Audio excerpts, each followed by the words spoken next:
Habang naglalakad ako after ng duty, nakaamoy ako ng cheese. So parang bigla ako nag-crave sa fat tire with mozzarella. So alam na, that is my breakfast for today. So this is it.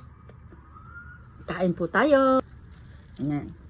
Loaded with mozzarella. Wow! Especially pa masarap to pagka mainit.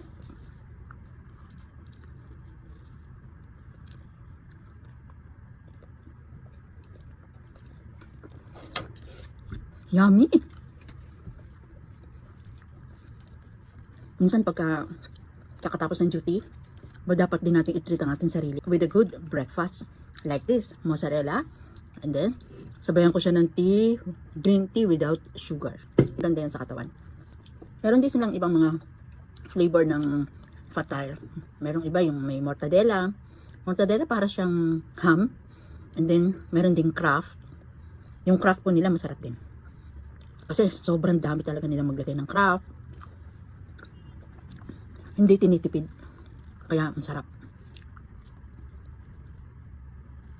Mozzarella talaga yung binibili ko sa kanila. Kailangan kakainin mo kagad.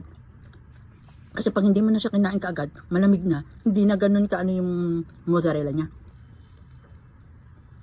Oh, look at this one. Doon po ako lagi bumibili sa store na yun para may dagdag cheese. Ano po nang binilang ko ng fat tire. Piraso po na ganito na fat tire nila. Nasa 500 fils. O sa Pilipinas, nasa less than 100 pesos. Pero sulit. Kasi ang laki. Tapos ang dami talaga nilang maglagay ng mozzarella. Sulit. Wow. Mas bite merong mozzarella. Hanggang dulo. Mukhang namiss talaga ako nung binibilhan ko ng fat tire. Ang daming nilagay ng mozzarella.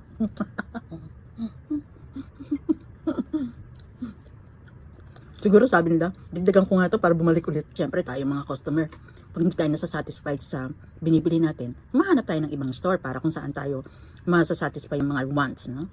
Siyempre pagka ganito gusto natin fully loaded or marami. Ilalagay nila. Siyempre pipili tayo ng ibang store na mas maglalagay ng mas marami. Malik ulit ako sa kanila. Dinamihan talaga nila yung mozzarella. Lumipat na ako ng ibang binibilhan. Ang hindi nila alam, hindi lang ako pwede ng araw-araw bibili ng fat tire.